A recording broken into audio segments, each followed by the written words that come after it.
बीरबल ने पूछा लालची धोबी से 3 कठिन सवाल। फतेहपुर सीकरी का दरबार उस दिन कुछ खास ही रंग में था। अकबर बादशाह ने घोषणा की थी, आज दरबार में कोई भी व्यक्ति आकर अपनी समस्या रख सकता है और जो भी सबसे विचित्र समस्या लाएगा उसे इनाम मिलेगा। दरबार में हर वर्ग का व्यक्ति आया, कोई किसान, कोई व्यापारी, कोई सिपाही, पर तभी एक धोबी आया जिसने अपने कपड़ों के साथ साथ लालच की गंध भी साथ लाई थी। उसका नाम था हरिदास धोबी, जो नगर में अपनी चालाकी और लालच के लिए प्रसिद्ध था। वो आगे बढ़ा और अकबर के सामने झुककर बोला, हुजूर, मैं दिन रात मेहनत करता हूं, लोगों के मैले कपड़े साफ करता हूं, पर मेरे पास कभी धन नहीं टिकता। लगता है किस्मत भी मुझसे नाराज है। आप मुझे थोड़ा धन दे दीजिए ताकि मैं भी सुखी जीवन जी सकूं। अकबर ने मुस्कुराकर बीरबल की ओर देखा। बीरबल, तुम्हारा क्या कहना है? बीरबल ने उस धोबी की आंखों में झांकते हुए कहा, हरिदास, तुम मेहनती तो लगते हो, पर तुम्हारे चेहरे पर कुछ और लिखा है, लालच। अगर तुम सच में धन के योग्य हो तो मेरे 3 सवालों के जवाब दे दो। अगर एक भी गलत हुआ तो तुम्हें सजा मिलेगी। दरबार में सन्नाटा छा गया। धोबी ने थोड़ा हिचकिचाते हुए कहा, पूछो बीरबल, क्या सवाल है? बीरबल मुस्कुराए और बोले, पहला सवाल, अगर तुम्हें राजा बनने का अवसर मिले तो तुम सबसे पहला काम क्या करोगे? धोबी बिना सोचे बोला, सबसे पहले मैं अपने खजाने में सोना भर लूंगा ताकि कभी किसी के आगे झुकना न पड़े। बीरबल मुस्कुराए, ठीक है, दूसरा सवाल। दूसरा सवाल, अगर तुम्हें कोई गरीब अपनी परेशानी बताए तो तुम क्या करोगे? धोबी ने हंसकर कहा, उसे समझाऊंगा कि मेहनत करो और फिर अपने कपड़े मुझसे धुलवाना। दरबारियों में हल्की हंसी गूंज गई, पर बीरबल का चेहरा गंभीर था। तीसरा सवाल, अगर ईश्वर स्वयं तुम्हारे सामने आकर कहे कि अपनी एक इच्छा मांग लो तो क्या मांगोगे? धोबी की आंखों में चमक आ गई। मैं मांगूंगा कि इस पूरी नगरी के सारे लोग अपने कपड़े मुझसे ही धुलवाएं ताकि मैं सबसे अमीर बन जाऊं। बीरबल ने सिर हिलाया और फिर अकबर से कहा, जहांपनाह, यही तो असली बीमारी है, लालच की बीमारी। ये व्यक्ति कभी सुखी नहीं रह सकता क्योंकि इसे कभी काफी नहीं लगता। अकबर ने गहरी सांस ली। सही कहा बीरबल, पर क्या इसका कोई इलाज है? बीरबल मुस्कुराए, इलाज है, लेकिन आसान नहीं। इसके लिए इसे एक सबक सिखाना होगा, ऐसा सबक जो इसे हमेशा याद रहे। अकबर ने आदेश दिया, ठीक है बीरबल, अगला भाग तुम्हारे हाथ में है, इसे सबक सिखाओ। बीरबल ने धीमे स्वर में कहा, हुजूर, इसके लिए मुझे 3 दिन चाहिए और एक रहस्यमय नदी तक जाना होगा जहां हर लालची आदमी की असली सूरत सामने आती है। दरबार में सभी एक दूसरे को देखने लगे। धोबी थोड़ा घबराया, पर फिर मुस्कुराकर बोला, मुझे डर नहीं लगता बीरबल, मैं आपके साथ चलूंगा। बीरबल ने कहा, ठीक है हरिदास, फिर 3 दिन बाद सुबह हम निकलेंगे उस नदी की ओर जहां लालच की परछाई भी टिक नहीं पाती। और तभी बीरबल की आंखों में एक रहस्यमय चमक झलकी, मानो वे जानते हों कि उस नदी के पार कुछ ऐसा होने वाला है जो पूरे दरबार को हिला देगा। 3 दिन बाद की सुबह फतेहपुर सीकरी का आसमान सुनहरी धूप से नहाया हुआ था। बीरबल तैयार थे और उनके साथ वही लालची धोबी हरिदास भी था। बीरबल के चेहरे पर आत्मविश्वास था, जबकि हरिदास के मन में एक ही बात घूम रही थी, कहीं बीरबल मुझे सोने चांदी से भरे खजाने तक न ले जा रहे हों।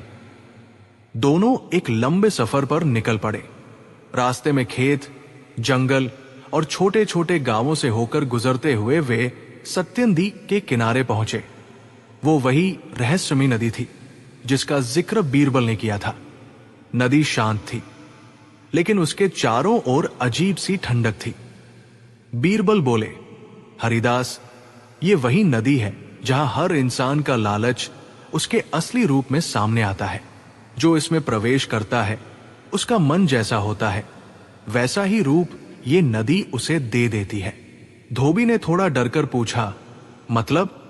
बीरबल मुस्कुराए, अगर मन साफ है तो ये नदी आशीर्वाद देती है, और अगर मन गंदा है तो वही गंदगी शरीर पर दिखने लगती है। धोबी बोला, तो मैं सबसे पहले इसमें उतरता हूं। मुझे तो अपने मन पर पूरा भरोसा है। वो गर्व से नदी में उतरा। कुछ पल के लिए सब ठीक लगा, लेकिन फिर अचानक नदी का पानी मटमैला होने लगा। हरिदास चीखा, अरे ये क्या हो रहा है मुझ पर? बीरबल ने देखा, धोबी का शरीर कीचड़ से भर गया था। उसके कपड़े फट चुके थे और उसके हाथ में जो सोने की कल्पना थी वो कीचड़ की मुट्ठी बन गई थी। बीरबल ने शांति से कहा, देखो हरिदास, ये नदी झूठ नहीं बोलती। ये तुम्हारे मन की सच्चाई दिखाती है। तुमने सोना चाहा पर उसके बदले गंदगी पाई। धोबी अब रोने लगा, मुझसे गलती हो गई बीरबल जी, मैं सिर्फ सुख चाहता था। बीरबल ने गंभीर स्वर में कहा, सुख लालच से नहीं, संतोष से मिलता है। लालच की आग कभी बुझती नहीं, जितना जलाओ उतनी बढ़ती है। धोबी ने पानी में हाथ जोड़कर कहा, अब क्या करूं बीरबल? क्या इस गंदगी से निकलने का कोई रास्ता नहीं? बीरबल बोले, है, लेकिन कठिन है। तुम्हें उस नदी के पार जाकर 3 कर्म करने होंगे जो तुम्हारे लालच को जला दे, तभी ये नदी तुम्हें शुद्ध करेगी। धोबी ने कांपते हुए पूछा, 3 कर्म? कौन से? बीरबल ने उत्तर दिया, पहला कर्म, किसी भूखे को अपने हाथ से भोजन कराना। दूसरा कर्म, किसी गरीब का कपड़ा बिना मूल्य के धोना। और तीसरा कर्म, किसी अनजान यात्री की सहायता करना बिना किसी इनाम की उम्मीद के। धोबी ने सिर झुकाकर कहा, मैं करूंगा, लेकिन अगर मैं असफल हुआ तो? बीरबल की आंखों में रहस्य झलक उठा, तो ये नदी तुम्हें हमेशा के लिए अपने भीतर समा लेगी। धोबी घबरा गया। वो नदी के किनारे बैठा रहा। उसका मन डर और पछतावे से भर गया। तभी बीरबल ने कहा, मैं तुम्हें 3 दिन देता हूं हरिदास। 3 दिन बाद मैं यहां लौटूंगा। अगर तुम्हारा मन शुद्ध हुआ तो ये नदी तुम्हें वापस इंसान बना देगी। फिर बीरबल धीरे धीरे जंगल की ओर चल पड़े। नदी के किनारे अकेला बैठा हरिदास उस पानी की ओर देखता रहा, जो अब शांत था, लेकिन भीतर गहराई में कुछ रहस्यमय हलचल हो रही थी।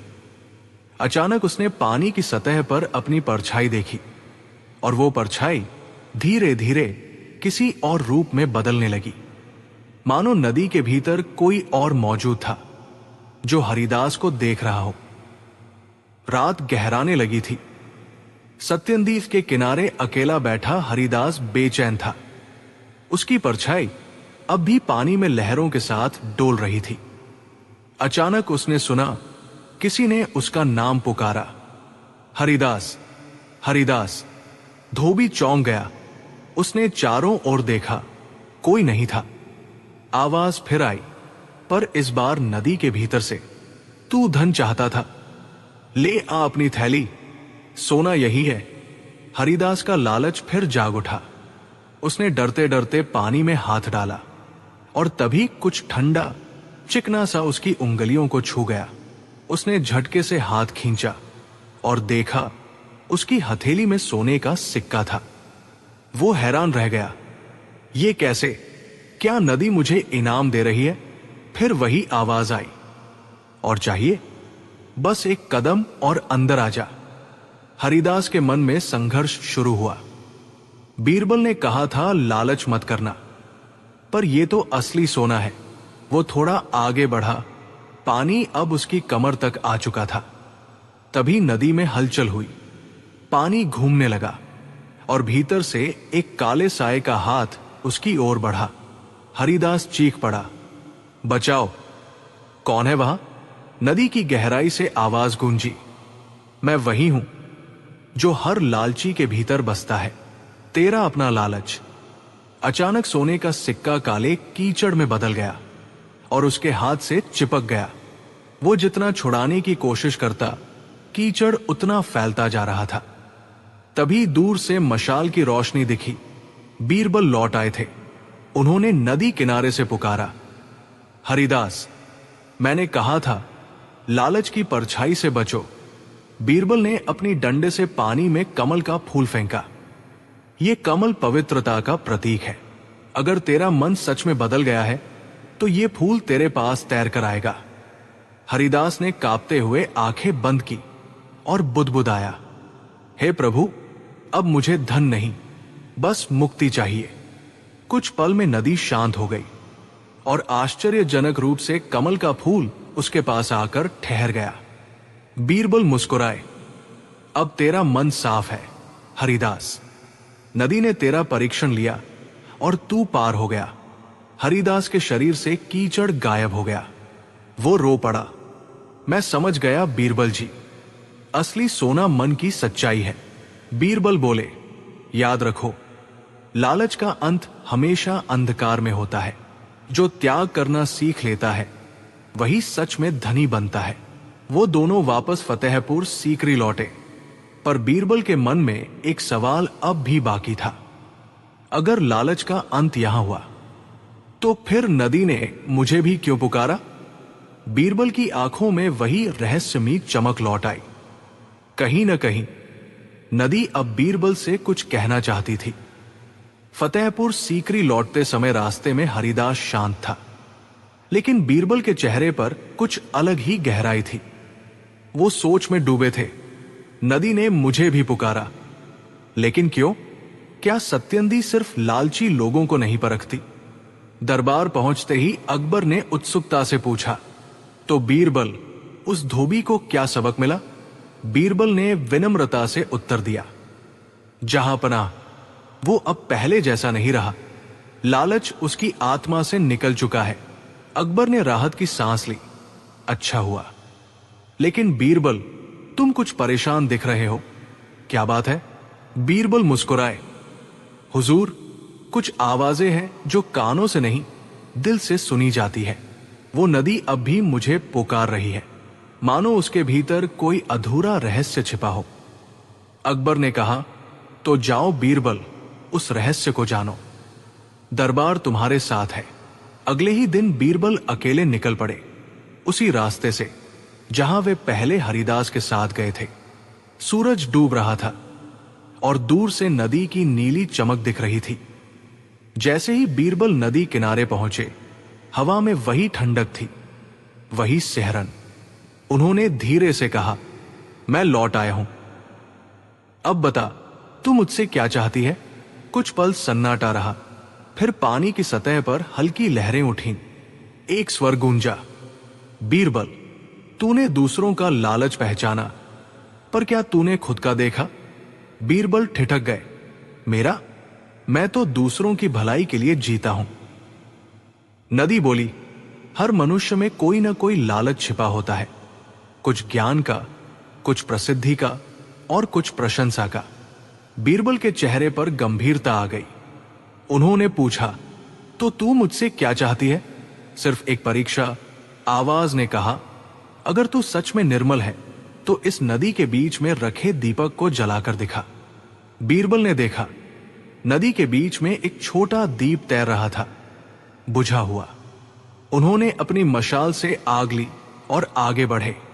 पानी ठंडा था, लेकिन उनके कदम स्थिर थे। जैसे जैसे वे आगे बढ़ते गए, लहरें तेज होती गई। पानी की गहराई से फुसफुसाहटें उठने लगी। क्या तू भी यश का लोभी नहीं? क्या तू दरबार में अपनी बुद्धि से नाम नहीं कमाता? बीरबल के मन में एक क्षण को संशय आया, क्या सच में मेरे भीतर भी कोई अभिमान है? दीपक तक पहुंचते ही उन्होंने रुककर आंखें बंद की और कहा, अगर मेरे भीतर कोई लालच है तो इस दीपक को जलने मत देना। उन्होंने मशाल आगे बढ़ाई और चमत्कार हुआ। दीपक खुद ब खुद जल उठा, बिना आग के। पूरा आकाश जैसे सुनहरी रोशनी से भर गया। नदी शांत हो गई और वही रहस्यमय आवाज बोली, तू पार हो गया बीरबल। तेरे मन की सच्चाई ने अंधकार को जला दिया। बीरबल के चेहरे पर विनम्र मुस्कान आई। सच्चा ज्ञान वही है जो अपने भीतर के अंधकार को पहचान ले। लेकिन तभी हवा में एक और अजीब आवाज गूंजी, धीमी, रहस्यमयी और गहरी। पर अभी सब समाप्त नहीं हुआ बीरबल, क्योंकि ये नदी सिर्फ मन की परीक्षा नहीं लेती, ये भाग्य की दिशा भी बदल देती है। बीरबल ने चौंक कर चारों ओर देखा, पर इस बार वो आवाज किसी और की थी। नदी की नहीं, किसी अनदेखी आत्मा की। रात गहरी हो चुकी थी। बीरबल अब भी सत्यनदीप के बीच खड़े थे। दीपक अब भी जल रहा था और हवा में एक रहस्यमयी कंपन फैल चुकी थी। वो आवाज जो अभी अभी गूंजी थी, अब और साफ सुनाई देने लगी। बीरबल, तूने अपने मन की परीक्षा पार कर ली, पर क्या तू जानता है कि इस नदी का जन्म क्यों हुआ? बीरबल ने शांत स्वर में कहा, नहीं, पर मैं जानने आया हूं। कौन है तू? पानी की सतह पर अचानक एक प्रकाश का घेरा बना और उस घेरे से एक मंद आभा निकलने लगी। धीरे धीरे वो रूप स्पष्ट हुआ। एक स्त्री का स्वरूप, सफेद वस्त्रों में लिपटा, आंखों में पीड़ा और करुणा। वो बोली, मैं इस नदी की आत्मा हूं। कभी इस राज्य की एक स्त्री थी, सत्यवती नाम था मेरा। मेरे लालच ने ही इस नदी को जन्म दिया। बीरबल ध्यान से सुनने लगे। सत्यवती की आवाज कांप रही थी। मैं कभी बहुत धनी थी, मेरे पास सब कुछ था, पर मन कभी भरा नहीं। और एक दिन मैंने ठान लिया कि मैं देवताओं से भी अधिक संपत्ति जुटाऊंगी। मेरे लालच ने मुझे एक श्राप दिलाया, तेरी आत्मा अब नदी में भटकेगी जब तक कोई ऐसा मनुष्य न आए जो लालच से परे हो। बीरबल ने कहा, इसलिए तू हर लालची को दंड देती है? वो बोली, हां, क्योंकि मैंने जाना कि लालच सबसे बड़ा अंधकार है। लेकिन अब जब तू आया है और तेरे भीतर का दीप जल गया है, मेरा श्राप समाप्त होने वाला है, पर एक शर्त पर। बीरबल ने सिर झुकाया। कौन सी शर्त? तुझे अपना सबसे बड़ा अभिमान त्यागना होगा। बीरबल कुछ पल चुप रहे, फिर बोले, अगर मेरा कोई अभिमान है तो मैं त्यागता हूं। पर बता, वो क्या है? सत्यवती ने मुस्कुराकर कहा, तेरी बुद्धि, तेरा मन अपने ज्ञान पर गर्व करता है। त्याग इसका और तभी मैं मुक्त हो पाऊंगी। ये सुनकर बीरबल कुछ सोच में डूब गए। फिर उन्होंने अपने कंधे से राजकीय मोहर उतारी, वो प्रतीक जो उन्हें राज्य का सबसे बुद्धिमान व्यक्ति बनाता था। उन्होंने उसे दोनों हाथों से उठाया और कहा, ज्ञान का गर्व तब तक विष है जब तक विनम्रता उसका आधार न बने। मैं इसे त्यागता हूं। और फिर उन्होंने वो मोहर नदी में प्रवाहित कर दी। अचानक चारों ओर से प्रकाश फूट पड़ा। सत्यवती की आत्मा ने मुस्कुराते हुए कहा, अब मैं मुक्त हूं बीरबल, तेरा त्याग ही इस नदी की मुक्ति है। लेकिन याद रख, ज्ञान का गर्व सबसे गहरा अंधकार होता है। धीरे धीरे वो प्रकाश ऊपर उठा और आकाश में विलीन हो गया। नदी अब शांत, निर्मल और स्वच्छ हो चुकी थी। बीरबल घुटनों के बल बैठ गए और धीरे से बोले, हे ईश्वर, सच्चाई वही नहीं जो दूसरों में देखी जाए, सच्चाई वह है जो अपने भीतर जानी जाए। अचानक नदी की सतह पर एक नया दृश्य उभरा। अकबर का चेहरा। वो आवाज आई, बीरबल, लौट आओ। फतेहपुर में कुछ होने वाला है, बहुत बड़ा संकट आने वाला है। बीरबल ने आंखें खोली। दृश्य गायब था। उन्होंने सोचा, क्या यह भ्रम था या सच में नदी ने मुझे भविष्य का संकेत दिया? उन्होंने तेजी से अपने कदम पीछे खींचे और फतेहपुर की ओर लौट चले। उनके दिल में एक ही सवाल गूंज रहा था, क्या अकबर पर कोई संकट आने वाला है? रात के अंधेरे में नदी की लहरें अब भी फुसफुसा रही थी। कहानी अभी खत्म नहीं हुई बीरबल, अब शुरू होगी संकट की असली परीक्षा। सुबह की पहली किरण जब फतेहपुर सीकरी की ऊंची दीवारों से टकराई तो दरबार में असामान्य हलचल थी। सैनिक भागदौड़ कर रहे थे, दरबारी आपस में कुछ फुसफुसा रहे थे और अकबर के चेहरे पर चिंता की गहरी लकीरें थी। उसी समय बीरबल वहां पहुंचे, गीले वस्त्रों में, थके हुए, लेकिन आंखों में अजीब दृढ़ता थी। अकबर ने उन्हें देखते ही कहा, बीरबल, तुम कहाँ थे? राज्य पर संकट छा गया है। बीरबल ने झुककर कहा, जहां पनाह, मुझे पता है, मैंने उस संकट की आहट पहले ही सुन ली थी। दरबार में सन्नाटा छा गया।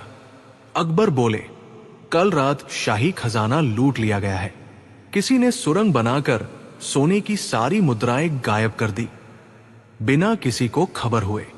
बीरबल ने आंखें मूंद ली। नदी का संकेत सच निकला, उन्होंने मन ही मन सोचा। अकबर बोले, मैं जानता हूं बीरबल, तुम रहस्यों को सुलझाने में निपुण हो, लेकिन इस बार दुश्मन बहुत चालाक है, कोई निशान नहीं छोड़ा। बीरबल ने शांत स्वर में पूछा, जहां पनाह, क्या किसी ने हाल ही में दरबार में नया पद संभाला है? अकबर ने याद किया, हां, 3 दिन पहले एक नया राजकर्मी नियुक्त हुआ था, राजवीर। वो लेखा विभाग में था। बीरबल के होंठों पर हल्की मुस्कान आई। राजवीर, उन्होंने नाम दोहराया। नदी ने जिस आवाज में मुझे चेताया था, उसमें यही नाम गूंजा था। अकबर चौंक गए। तुम कहना चाहते हो ये वही व्यक्ति है? बीरबल ने कहा, मुझे यकीन है, लेकिन सच्चाई बिना सबूत के साबित नहीं होती। मुझे 1 रात का समय दीजिए, मैं राजवीर की असलियत उजागर कर दूंगा। रात ढलने लगी। बीरबल अपने विश्वसनीय सिपाहियों के साथ राजवीर के घर पहुंचे। वो साधारण सा मकान था, पर भीतर से अजीब सी चमक निकल रही थी। बीरबल ने धीरे से खिड़की से झांका। राजवीर अंदर कुछ गिन रहा था, सोने की मुट्ठियां। पर तभी एक और आवाज आई, राजवीर, जल्दी कर, सुबह तक ये सोना नदी में पहुंचना चाहिए। बीरबल का चेहरा कठोर हो गया। उन्होंने इशारा किया और सिपाही अंदर घुस गए। राजवीर भागने की कोशिश करने लगा, लेकिन बीरबल ने उसे रोक लिया और बोले, कहां भागोगे? नदी अब तेरा इंतजार नहीं कर रही। राजवीर का चेहरा सफेद पड़ गया। तुम जानते हो नदी के बारे में? बीरबल ने कहा, हां, और मुझे यह भी पता है कि तू वही शापित वंशज है जो सत्यवती के लालच का परिणाम है। राजवीर हक्का बक्का रह गया। तुम्हें कैसे पता? बीरबल बोले, नदी ने मुझे बताया था कि उसका श्राप खत्म तो हुआ, पर उसकी आखिरी लहर तेरे खून में बची रही। तेरा लालच उसी श्राप की छाया है। राजवीर चिल्लाया, नहीं, मैं सोना चाहता हूं, मैं शक्ति चाहता हूं। इतना कहते ही उसने पास रखा दीपक उठाया और फेंकने ही वाला था कि बीरबल ने तेजी से आगे बढ़कर दीपक अपने हाथों में पकड़ लिया। अचानक कमरे में तेज हवा चली और दीपक खुद ब खुद जल उठा। उसकी लौ में वही नदी की चमक दिखी। राजवीर चीखा और जमीन पर गिर पड़ा। कुछ ही पलों में उसका शरीर राख में बदल गया, मानो किसी अदृश्य शक्ति ने उसे निगल लिया हो। दरबार में अगली सुबह बीरबल ने सारी घटना अकबर को सुनाई। अकबर ने गहरी सांस ली और बोले, बीरबल, तुमने फिर राज्य को बचा लिया, लेकिन ये रहस्य, ये नदी, ये सब क्या था? बीरबल ने शांत स्वर में कहा, जहां पनाह, कभी कभी प्रकृति हमें आईना दिखाती है। वो हमें बताती है कि मन का लालच कितना विनाशक हो सकता है। राजवीर उसी लालच का जीवित रूप था और सत्यंदी उसी का दर्पण। अकबर ने सिर हिलाया। तुम सही कहते हो बीरबल, इंसान का असली धन उसके कर्म और सत्य होते हैं। बीरबल मुस्कुराए, और सच्चाई की नदी कभी सूखती नहीं हुजूर, वो बस उन लोगों से दूर रहती है जो लालच में डूबे रहते हैं। दरबार गूंज उठा, जय बीरबल। और दूर कहीं सत्यंदी की लहरों में हल्की रोशनी उठी, मानो वो बीरबल को धन्यवाद कह रही हो। लेकिन उसी रात जब बीरबल अपने कक्ष में अकेले बैठे थे, दीवार पर दीपक की लौ कांपी और हवा में फिर वही हल्की आवाज गूंजी, बीरबल, तूने संकट टाल दिया, पर अब आने वाला है सबसे बड़ा रहस्य जो अकबर और तेरे बीच फूट डालेगा। बीरबल ने चौंक कर इधर उधर देखा।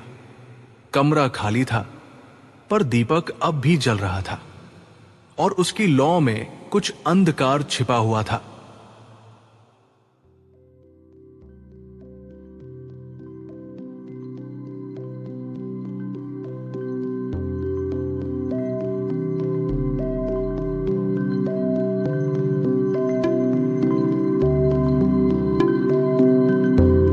कर्मचारी ने लगाई बीरबल से अक्ल की बाजी। फतेहपुर सीकरी का सुनहरा समय था। अकबर का राज था और दरबार में हर रोज नई नई बातें, नए नए मामले और नई नई बुद्धिमान चुनौतियां आती रहती थीं। बीरबल की बुद्धि का लोहा पूरा हिंदुस्तान मानता था। लेकिन एक दिन दरबार में कुछ ऐसा हुआ कि हर कोई चौंक गया। हुआ यूं कि फतेहपुर सीकरी के राजमहल के बाहर एक दिन सुबह सुबह एक सरकारी कर्मचारी, जिसका नाम माधवलाल था, दरबार में फरियाद लेकर आया। उसका चेहरा आत्मविश्वास से भरा था और आंखों में चुनौती की चमक। जैसे ही अकबर ने उसे देखा, उन्होंने पूछा, कहो माधवलाल, क्या बात है? तुम्हारा चेहरा कुछ कह रहा है। माधवलाल ने झुककर सलाम किया और बोला, जहांपनाह, मैं आपके दरबार के सबसे होशियार मंत्री बीरबल से अक्ल की बाजी लगाना चाहता हूं। मैं साबित करना चाहता हूं कि दरबार के बाहर भी अक्लमंद लोग रहते हैं। दरबार में सन्नाटा छा गया। सबकी निगाहें बीरबल पर टिक गईं। बीरबल मुस्कुराए, उन्होंने कहा, जहांपनाह, चुनौती स्वीकार है, मगर बाजी क्या होगी? अकबर बोले, जो जीतेगा उसे 100 अशर्फियां मिलेंगी और जो हारेगा वह हारे हुए की सेवा 1 दिन तक करेगा। माधवलाल आत्मविश्वास से बोला, मंजूर है। अकबर ने कहा, तो ठीक है, पहले प्रश्न माधवलाल पूछेगा। माधवलाल ने कहा, बीरबल जी, मेरा पहला सवाल है, ऐसी कौन सी चीज है जो जितनी बढ़ती है उतना ही घटती जाती है? बीरबल ने बिना एक पल गवाए उत्तर दिया, अक्ल। जो व्यक्ति अपनी अक्ल बढ़ाता है वह अपनी अहंकार को घटाता है, और जो अहंकार बढ़ाता है उसकी अक्ल घट जाती है। पूरा दरबार ठहाकों से गूंज उठा। अकबर मुस्कुराए, वाह बीरबल, जवाब लाजवाब।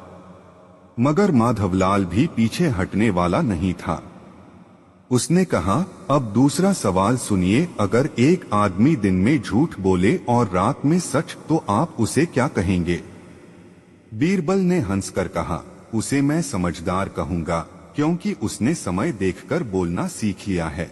दिन में जब सब जग रहे हों, वह झूठ बोलकर खुद को बचा लेता है, और रात में जब कोई न सुन रहा हो, वह सच बोलकर अपना मन हल्का कर लेता है।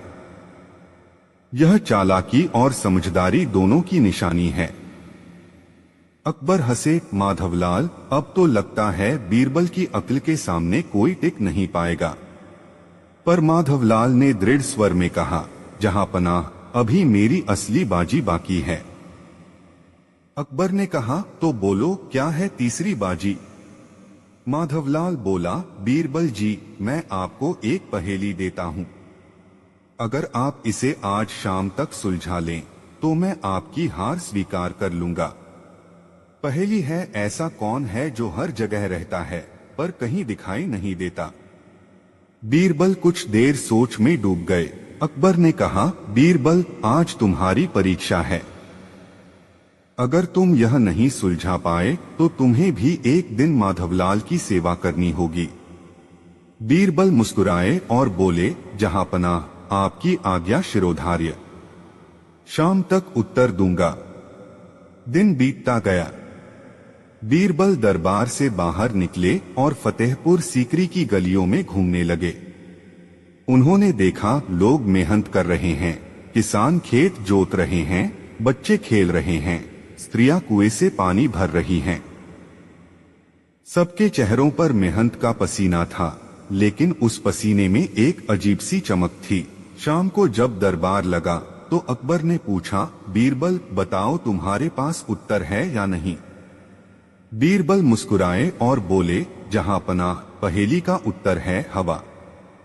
हवा हर जगह रहती है मगर कहीं दिखाई नहीं देती। उसे महसूस किया जा सकता है लेकिन देखा नहीं जा सकता। पूरा दरबार तालियों से गूंज उठा। माधवलाल के चेहरे की चमक फीकी पड़ गई। उसने सिर झुका लिया। अकबर बोले, माधवलाल क्या तुम हार मानते हो? माधवलाल ने कहा, हाँ जहांपनाह, मैं हार मानता हूं, लेकिन बीरबल की अक्ल को नमन करता हूं।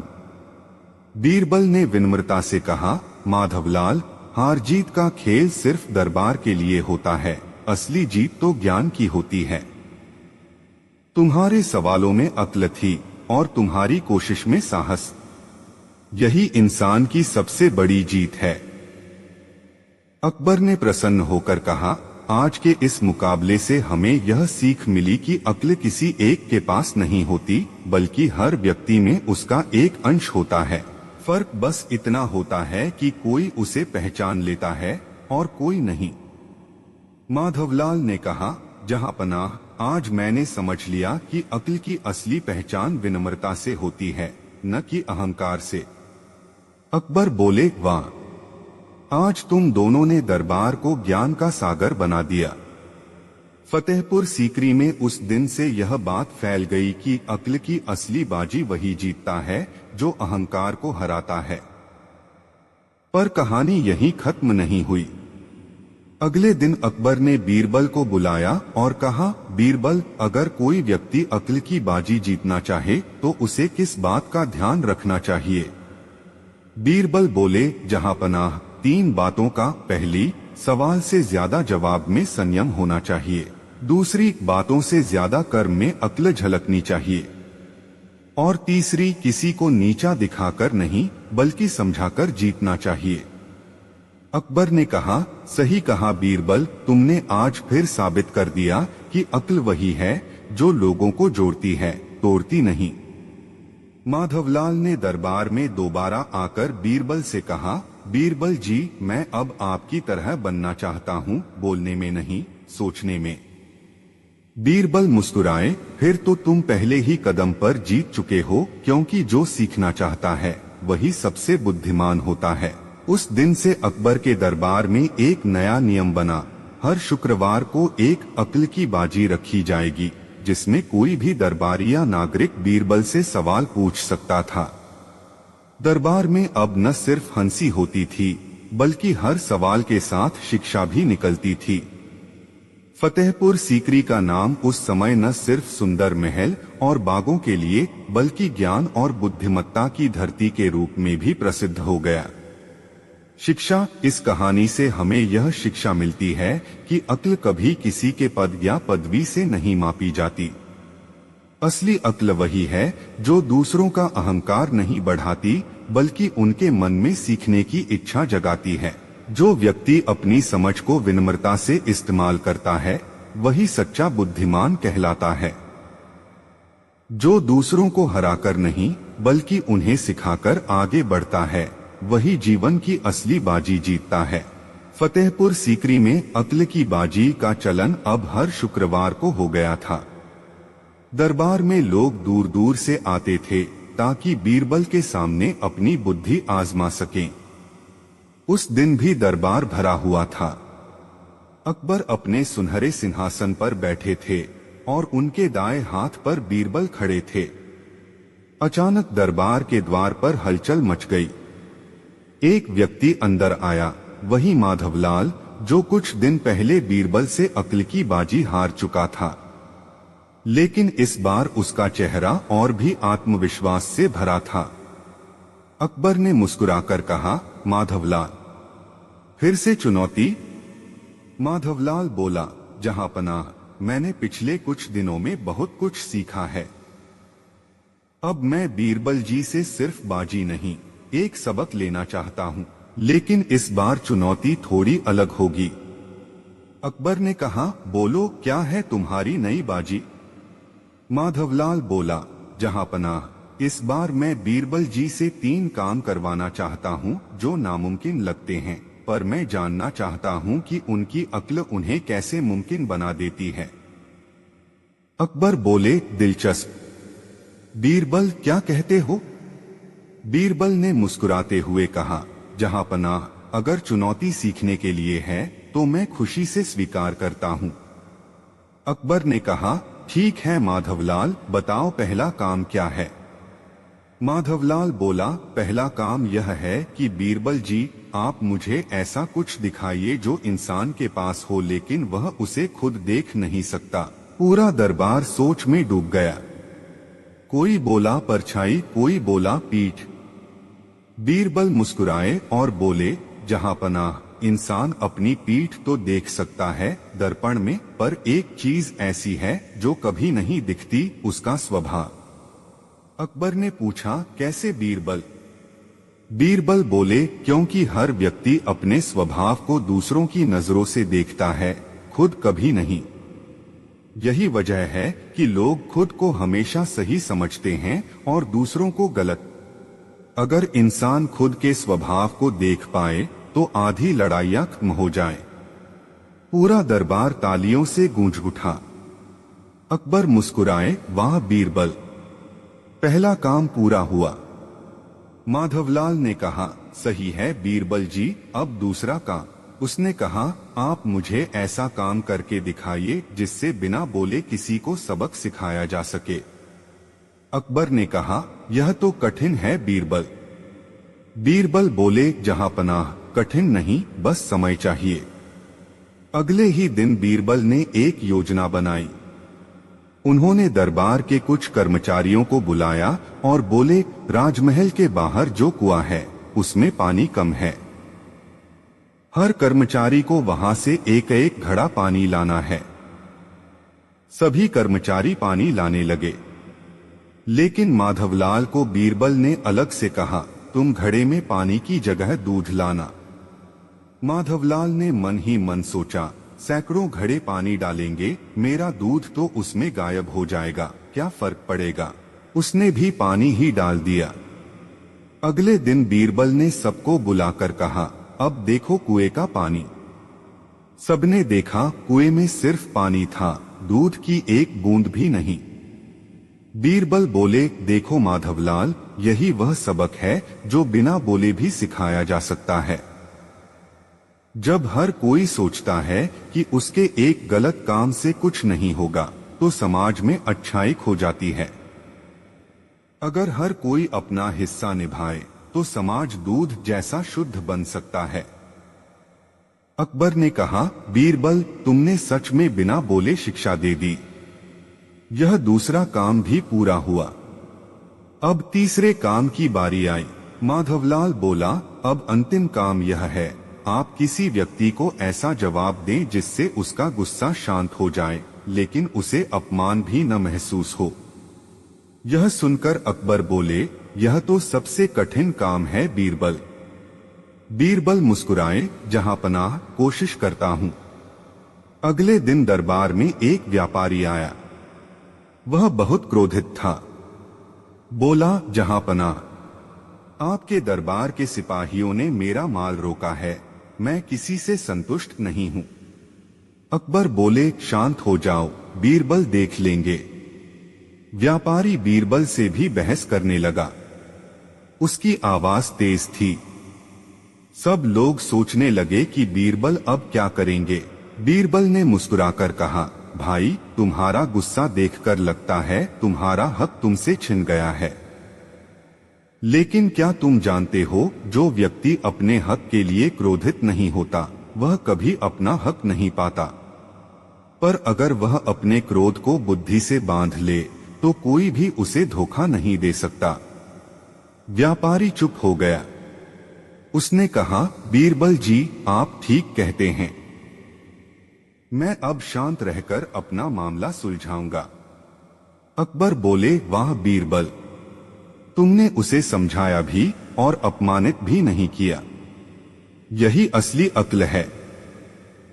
माधवलाल खड़ा हुआ और बोला, जहांपनाह, अब मैं मानता हूं कि बीरबल की अक्ल सिर्फ सवालों में नहीं बल्कि जीवन के हर पहलू में बसी है। मैं आज यह मानता हूं कि अक्ल वही है जो शांति और समझदारी से सबको जोड़ती है। अकबर बोले, बीरबल, आज से तुम्हारे इस कार्य को हम अक्ल का विद्यालय कहेंगे। हर शुक्रवार यहाँ सिर्फ सवाल जवाब नहीं होंगे बल्कि जीवन की शिक्षा भी दी जाएगी।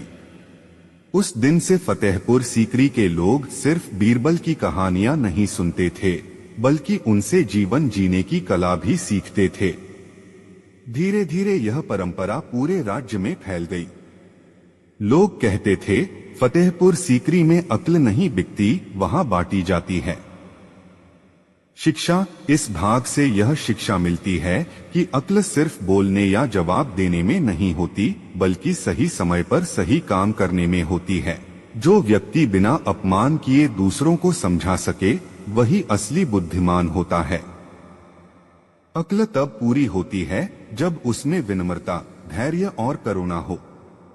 जो व्यक्ति अपने गुस्से को शांत कर सके, अपनी गलती को देख सके और बिना बोले दूसरों को सुधार सके, वही जीवन की सच्ची बाजी जीतता है।